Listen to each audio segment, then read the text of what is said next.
November 18th, 2013 was a normal day like any other. It was a Monday. The #1 song in the USA charts was Royals by Lorde, what a tune. My college timetable was double religious studies and then a philosophy class from 2 to 4 p.m, which I resented massively because I just wanted to go home and play GTA 5 with my boyfriend. Times have really changed. November 18th, 2013 also happens to be the day that the train wreck that is Amberlynn Reid's life collided with the platform YouTube. And I feel like instead of me changing something from the past, I can change something now. And I can take all these subscribers and make my life better and prove to people that you can be... People think I'm a train wreck. Like, that's the thing. People watch me because they think I'm a train wreck. That's just one of the things. And I want to be a train wreck and prove people that you can be a train wreck and change and succeed in life and become better than these fucking haters, you know? Well, you know what they say about the best laid plans of mice and men and 600-pound weight loss YouTubers. On this fateful day in 2013, Amberlynn Reid uploaded this video to YouTube, and the rest was history. Now, 3 months after Amberlynn uploaded this, I also uploaded my first video to YouTube. As a heavy-breathing, awkward 17-year-old who was just desperate to show the world my plug collection. Basically, I'm just going to show you my plug collection. I, just like Amberlynn, filmed on my iPhone, which was lent on a metal grate in my dad's downstairs toilet in Blackheath, South East London. Now, if you'll allow me to toot my own horn just a tiny bit, if we take a look at the side-by-side of my first video and the content I make now, I think it's fair to say that there's been a marked improvement, which is the case for most YouTubers and would be expected, I think, when somebody's been on the platform for 12 years. However, if we make a similar comparison with the content of everybody's favourite alleged sink wiper, I don't think we can say the same. Comparing these two videos to each other, we can see that there has been some improvement in content quality. She now uses a new iPhone to film, so the videos which are shot face on are automatically a bit better. Plus, she now leans the camera on something most of the time or uses a tripod, so it's a little bit less shaky. But I would argue that the improvement in video quality is more circumstantial, accidental if you will, rather than through sustained effort and a continued desire to produce better and better work. Loads of us have embarrassing, shitty, older YouTube videos where we make weird noises and smack our lips together too much.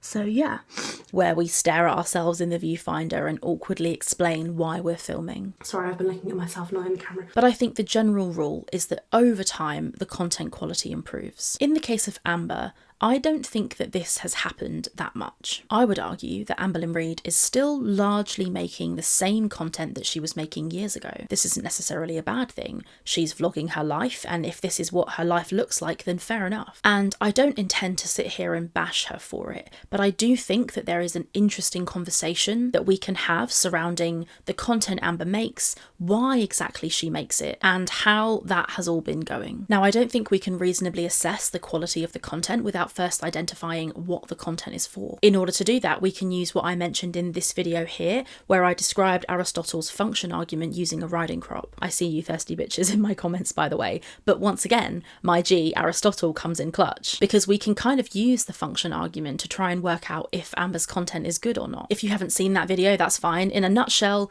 ancient Greek philosopher Aristotle argued that something is a good thing of its kind if it fulfills its function. So to work out if Amber's content is good, we first need to answer the question, what's it for? What's its function? If we can get some answers to this, perhaps then we can work out if it's any good or not. One of those is that the content is designed to make money. There is no denying that YouTube can be exceedingly profitable, depending on the RPM that your channel averages. This stands for revenue per mil and refers to how much money a YouTuber earns after YouTube takes its cut per 1,000 views. There is no hiding from the fact that Amberlynn uploads to YouTube in order to make money. Amber openly admits that she monetizes her life, that she clickbaits her health scares and such, and that this is okay in her opinion. Listen to this. I hope the reactions are happy. They might get some good clicks and some good money off of their reaction to this video, but this is my fucking life and my job is to vlog it. This is literally my life. My job is to monetize my life, so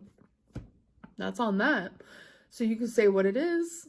People calling my videos clickbait, go to David Dobrik, okay? Go to fucking Ethan Klein's channel and tell them the same thing. David Dobrik has a whole merch line that is literally just clickbait. Like, literally the word clickbait is the merch. Ethan Klein recently did a whole freaking podcast of their best clickbaited videos, and everyone loved it. But Amberlynn does a little clickbait called weigh in or bad news or cancer, which is something I have experienced and could possibly be experiencing again, but you know, I get hate for that. It's just funny to me that the two people who she uses as examples are Ethan Klein and David Dobrik, who are both absolute fucking scumbags. It's a truth universally acknowledged that many people post on YouTube in order to make money, and there's absolutely nothing wrong with that. Here is a video of Amber from 2017 where she's been on YouTube for a few years at this point. This is relevant and I thought you might find it interesting. Amberlynn, where the fuck do you get money from? I get money from YouTube. I get money from you now. I have always, like years ago, I was like, this is what I want to do. I want YouTube to become my job. And I never thought it would happen, honestly. It was just like one of those like little dreams you have in your head and you're like, that shit is never going to happen. It's just something you dream about. And now I can. And a lot of people are extremely skeptical about how much does Amberlynn really make on YouTube? And I feel like that's not really an appropriate question to ask, and I want people to know that money isn't everything. I will let you know I do get paid very well on YouTube, and I'm very grateful for that, and that's like not why I'm on here. Like, I've been on YouTube for almost 4 years, and this is the first year that I actually am getting paid quality money. Amber claims here that she doesn't upload to YouTube to make money, and I think that was probably true then, but money is certainly why she posts now. If we accept that the function of Amberlynn's YouTube videos are to produce profit, make money, then how is she doing? Well, this section is going to be conjecture because it depends massively on a lot of factors. So I can't say for sure, but I would imagine that Amber is making a fairly good wage on YouTube. Well, not in July because she hasn't posted in nearly 2 weeks, but generally overall. The only analytics that I've ever properly seen are my own, and I live in a different country and I make much longer videos than Amber does. So although these days we pull similar-ish views, although she gets more than I do, our earnings are probably quite different, so it's not that helpful of a comparison to make. But I think if we judge based on profit, Amber probably does do okay. There definitely is something of a misconception, at least with some people, that channels have to have hundreds of thousands of views to make lots of money. And although that is kind of true, views do add up. But also it comes down to audience, video length, audio retention, topic, and ultimately watch time. Amber's been pulling between 35,000 to 70,000 views on her videos in the last 2 years, with the lower end of that range being met in the last 6 months. Some of her videos are 6 minutes, some of her videos are 20 minutes. However, in the past, she was earning absolutely a shit ton of money. If you look at around 2019 on her channel, she was getting 100k minimum on every single video. If you scroll through her channel from then to now, you can see that her videos slowly wane in views. I think the reason for this is a mixture of things. People have become bored of her because all she does is lie. The content has been particularly boring recently. There are no side characters, all she does is cry and lie. It can be really quite dull. At the moment, she seems to just make the same video over and over again, so it's not that surprising that her views have dropped, I don't think. However, she still pulls a completely respectable amount of views, and we cannot deny the fact that her channel is still financially successful. So if the purpose of YouTube videos is profit, then Amber's content is good, or it's at least good enough. And sure, making money on YouTube is one of the reasons people upload, but it's not the only reason, and I think in Amber's case, it certainly wasn't the reason that she started. I think when Amber started YouTube, she had no idea how much cold hard cash she would go on to earn, and spunk up the wall. I think at the time there was a different reason why Amber started uploading, and I think that that reason was validation. We can tell just from looking at the early stuff on Amber's channel that the reason she was posting is because she wanted the attention and the validation that comes from having a YouTube audience. But unlike somebody like Trisha Paytas, for example, who's been content from the start with any kind of attention, good or bad, posting straight up rage bait way before it was trendy to receive any kind of attention at all.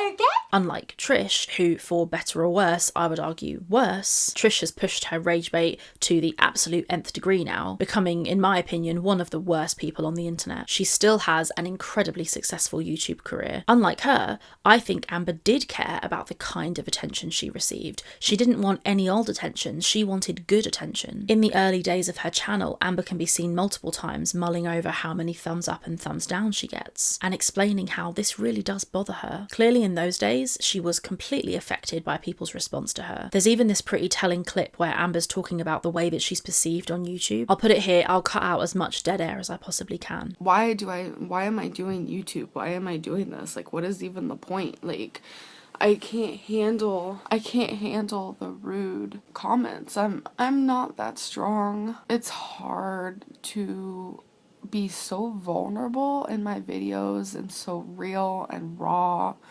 and just express my heart to people I have no idea who are watching. I know a few, obviously. It is terrifying, and to get such a negative response, just, that's the first thing I woke up to. I might have put myself in that position, but it's like, how can people be so rude to me when I've done nothing to them, you know? I was like, I can't believe this, you know? And then I go onto YouTube and I'm like, I'm terrified to see the comments on there because people on Ask FM are just like really being negative about it, and I was terrified. And I go onto YouTube. I don't look at the thumbs up or thumbs down anymore. I just know from experience, I don't look at that.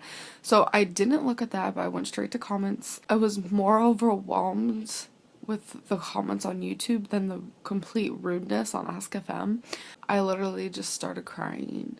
I'm just like, these people are rooting me on, and it just means so much to me. And I just want to thank you all. But we can see here, good or bad, she is heavily bothered by how people respond to her. And I think that's still true. In this day and age, she still talks about how she's perceived on YouTube being different from how she's perceived in real life. I feel like sometimes I'm playing a character on YouTube. I feel like in real life, I'm perceived differently. Very differently, actually. Especially as like time goes on and as I get older. Like, so many people online like think I'm just this awful person. And there's just no way to prove that like that's genuinely not the case. The way she's perceived has definitely never stopped bothering her. Have a look at this clip from 2019 where Amber admits that she's keeping a very, very close eye on the thumbs up and thumbs down ratio of this particular video. I got so much hate. So much. I feel like this might be one of the worst video, like, thumbs up and thumbs down I've ever received. Like, I don't pay much attention to that, but I was just, like, so shook by it that I kept checking it, like, on the daily. On the video where I said that I'm not doing Optavia no more, I got a little over 1,400 thumbs up. Over 12,000 thumbs down, and I'm just like, what? She says in the video that she doesn't look at the thumbs up and thumbs down, but this is absolutely not true. So I think it's fair to say that Amber definitely started posting and probably continues to post her YouTube videos for this validation. I think she's quickly realised that she wasn't going to get it. She seems to understand that this goal is never going to be achieved on YouTube, and yet somehow she's continued doing the same thing over and over, expecting a different outcome. 10 points if you know what that is the exact definition of. P.S. It's insanity. I think this repeated attempt to get what she wants out of YouTube and consistently not getting it has, over the years, made her angrier and angrier with her audience. You always seem to be going through it, girl. Yeah, and it's always because of YouTube. And I know the people who love and support me, they know that I'm not talking about them. They know exactly what I'm talking about. She's become more and more resentful because she just cannot understand why we won't just be good little followers and just make her feel good about herself and blow smoke up her ass. Back in 2014, Amber made a video discussing the kind of hate she gets, and she says this: I try my hardest to accept it and to just be like, okay, there will always be haters. I need to have a tough skin, this and that. But I feel like if you're gonna watch my fucking videos, then you shouldn't disrespect me. You are not the one making videos, opening your life to the fucking world to watch. I'm sorry I'm being rude. I'm just getting really fed up, especially when my girlfriend's involved. I'm tired of fucking people calling her disabled and telling her she has like a weird personality or whatever. You guys do not 100% know her, and I am tired of it. You can say what you want to me. I'm fat, I'm gross, I'm lazy, I'm this, I'm that. Yes, it hurts me, yes, it affects me, but I can ignore it more. But when Crystal's involved, I do not like it. And in this clip, as well as, in my opinion, being a little bit of a brat, frankly, she seems to acknowledge that people are going to hate her. Although she admits this, she then immediately goes on to say that if you watch her videos, that you should be respectful of her. So she says in the same breath that she knows she's going to get all of this hate, but that she feels she shouldn't. And this is weird to me because it shows even then, 11 years ago, Amber knew that she was never going to get what she wanted out of YouTube, but she didn't give up. She kept trying to convince people to like her, and I think that's what she's been doing this whole time. I believe that's one of her biggest fuck-ups on YouTube. What Amber wants is for people to like her. What she wants is to try and convince you, the viewer, that what you think about her isn't true, that she actually is a good person, and that you should like her. And she's grown more and more and more upset and distressed because she can't stand the fact that people in fact don't like her when she feels that they should. She's done this for years. She does it through addressing what she describes as rumours. It's funny because there's a clip from a little while ago, I'll put it here if I can find it. In this clip, she literally says that she's not going to address rumours. I don't care what you guys think of me, and I want to say 95% of the time, I don't care. I don't care about the rumors. I don't care about what people say about me. I just don't. So many things are always being spread about me. A lot of it is not true. And obviously there has been portions that have been true. But that doesn't mean I'm going to come on here and clarify it, justify it, talk about it.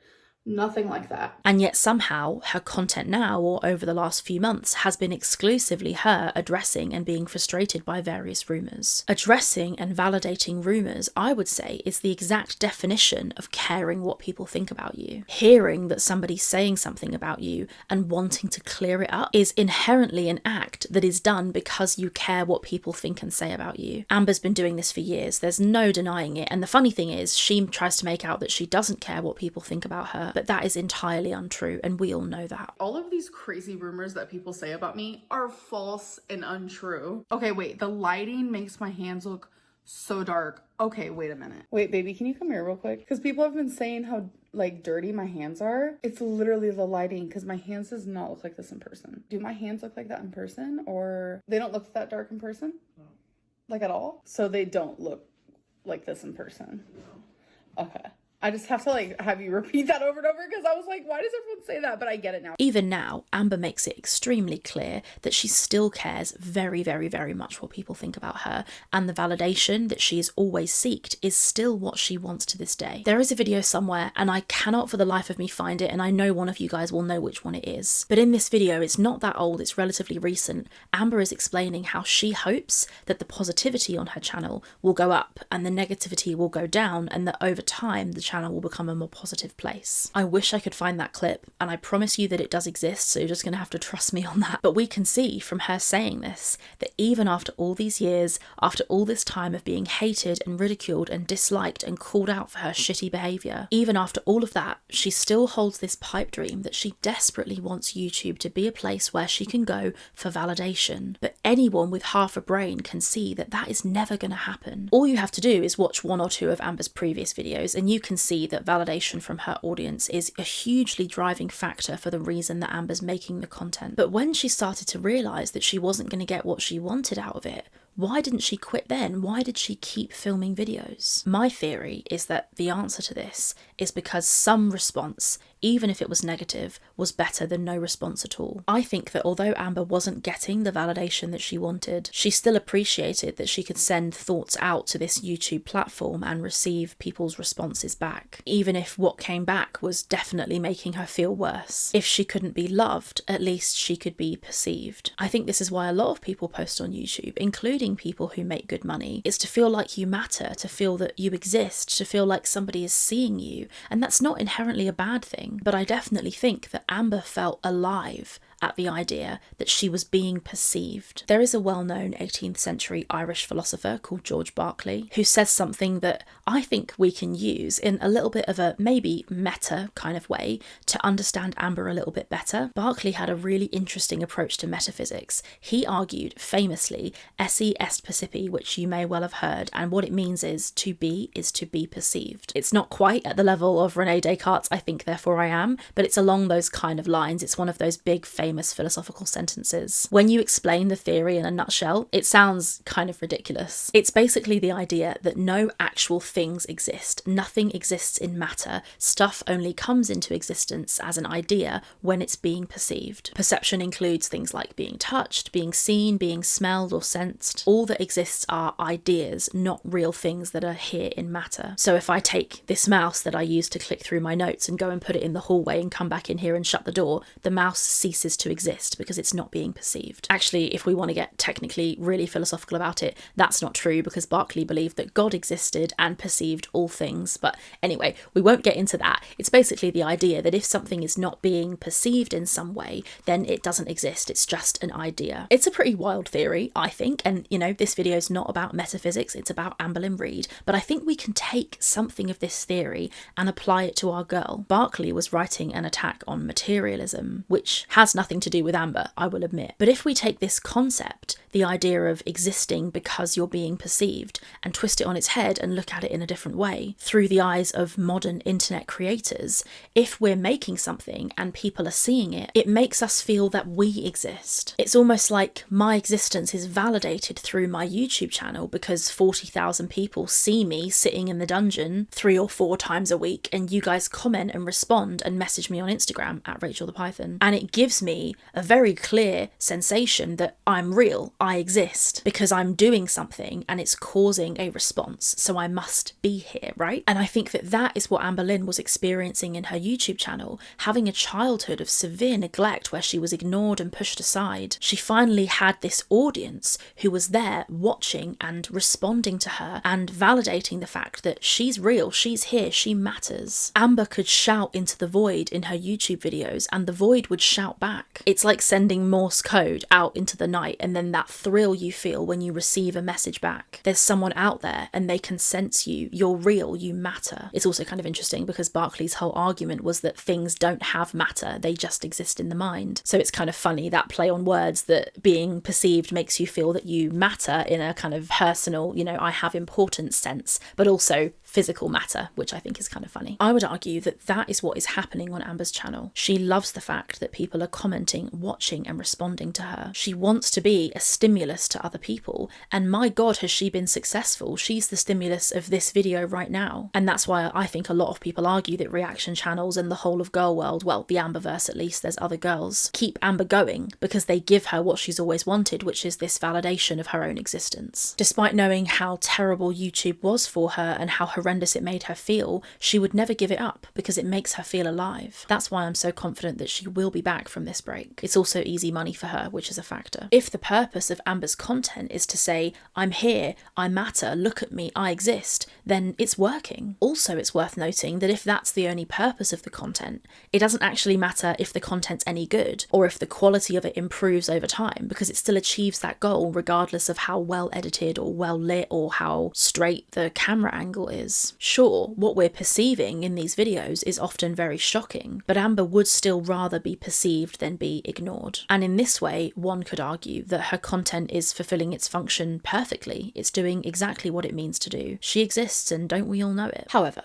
the two explanations that I have just offered for the function of Amber's content have both resulted in an answer that leads us to, actually, yes, Amber's content is good, it is doing what it's supposed to do, it generates income and it gets her seen. But this doesn't feel right, does it? Because that means I'd have to admit that Amber's content is good, and I don't think it is. I think it's of a very poor standard. So what is this other standard that I'm holding her work to then? I think that there's another third reason that people make content, which is actually, although sometimes far less lucrative and requires far more work, is way more valuable and is what gives the content meaning. And I think that it's the art of it all. For some people, lots of people, their YouTube channel is their art. You can watch videos of people and you can feel sometimes that they're making an effort, that their work is some kind of expression of something that's going on inside them. It doesn't have to be art in the traditional sense, but it's something of them, something of their soul, which is coming out in their work. It's either something that they're passionate passionate about,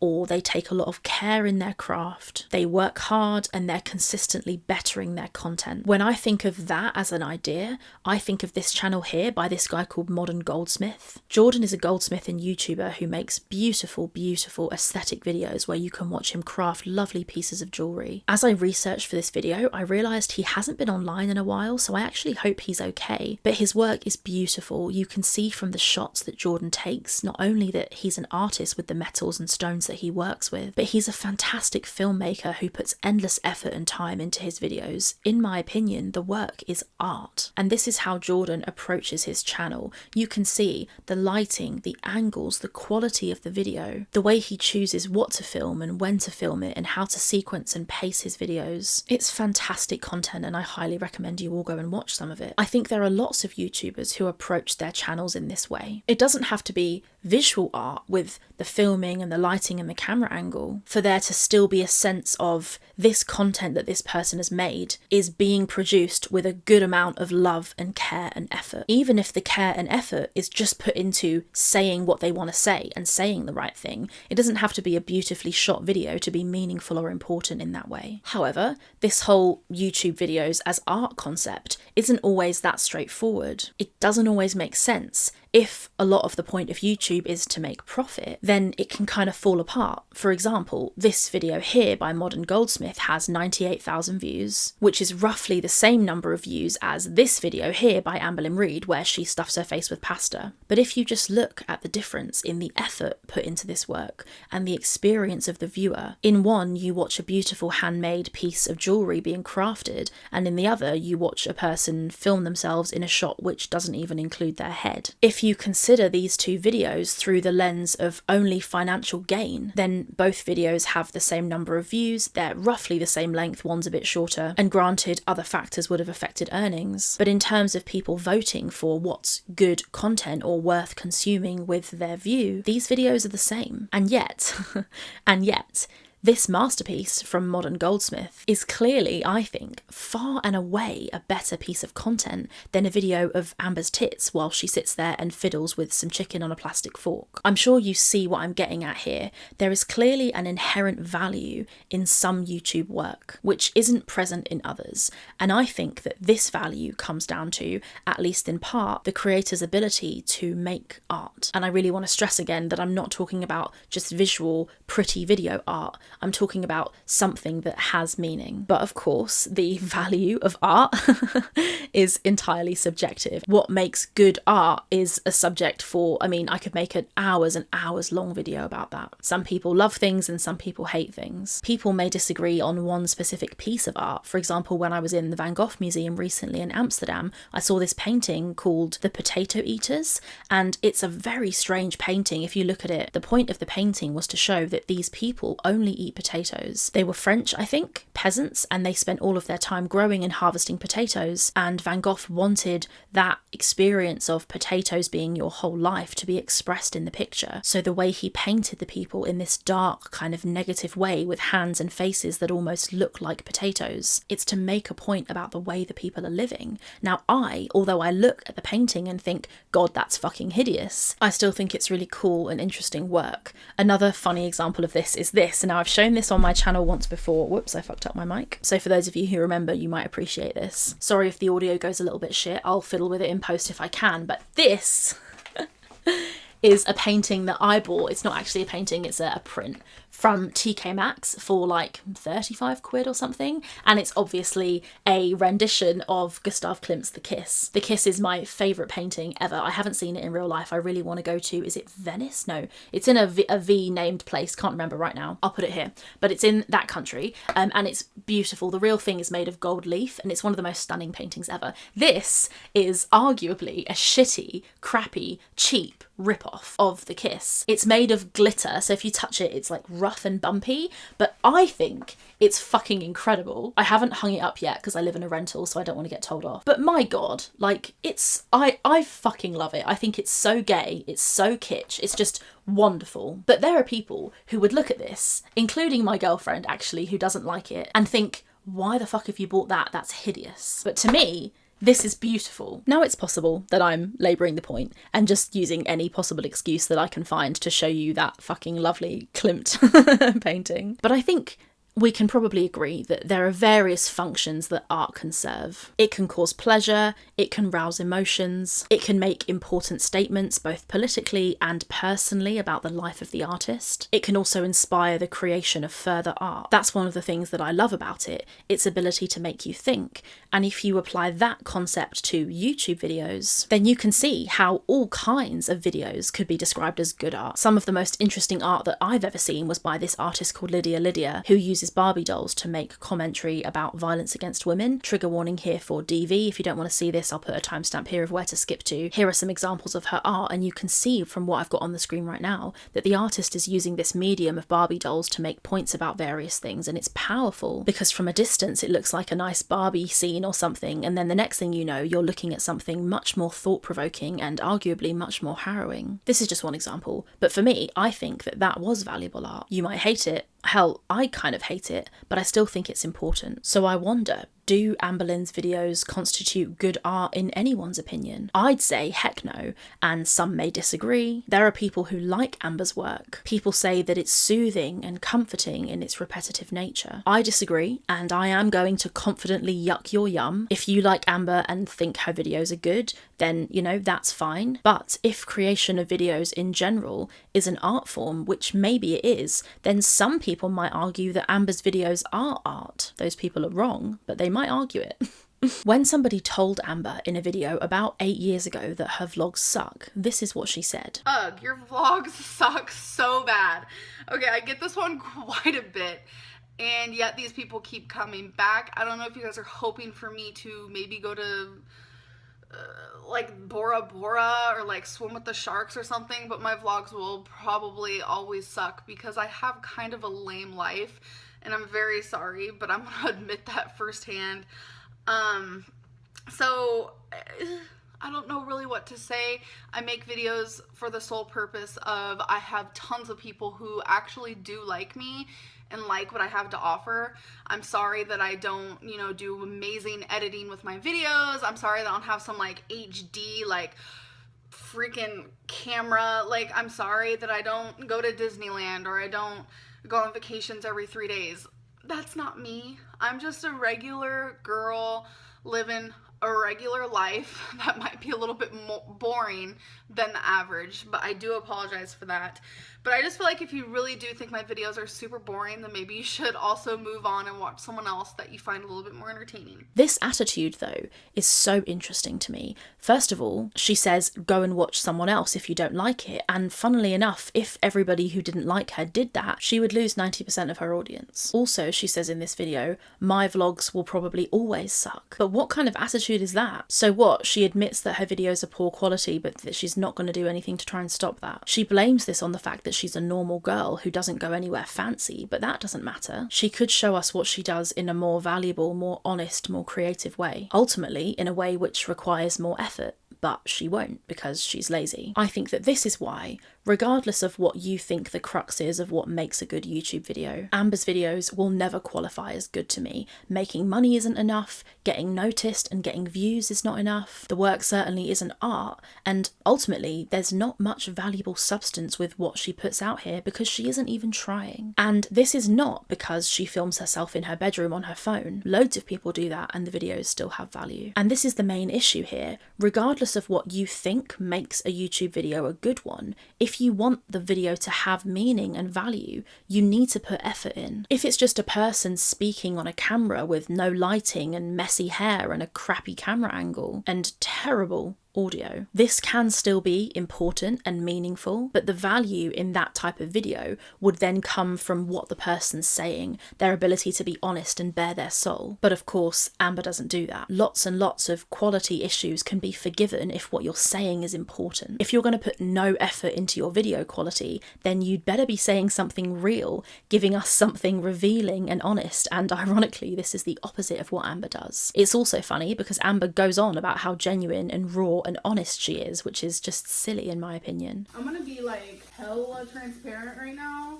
I just want to be a healthy person. Like, this video is so raw, you guys. Fuck. I'm being honest. I have not lied to you guys. I've been open and honest. I'm being so honest. Like, I am real. I am raw. This is real. This is raw. I'm being honest, 100% honest with whatever I show you guys. I think her saying this actually detracts further from the quality of the work, because now not only is the quality crap, it's actually gone into a net negative because she's also now lying. So even within Amber's own category of people who have poor production quality and just sit there talking into their phone, the videos are comparatively still not good. I'd be really curious to hear what you guys think. Do you think the videos are good? I'm sure none of you do. But what I'd like to hear is, if you had to be as charitable as you possibly can and make the best defense of Amber's content as you can, what would that be? Can you imagine why other people like it? Does the content have any value? And if so, what is it? I'm sure there's some value surrounding the community in Girl World, despite some arguing that it's just a toxic, drama-filled community. I don't think that's true. I'm going to leave that video there for now. It's definitely more of a think piece than, you know, me arguing a specific point. It's definitely one that I'll really appreciate hearing you guys' thoughts on. Let's all hope Amber comes back soon. No idea where she is right now, but regardless, I'm sure we'll be seeing her soon. And I'll be seeing you soon in my next video. Thanks for watching. Bye.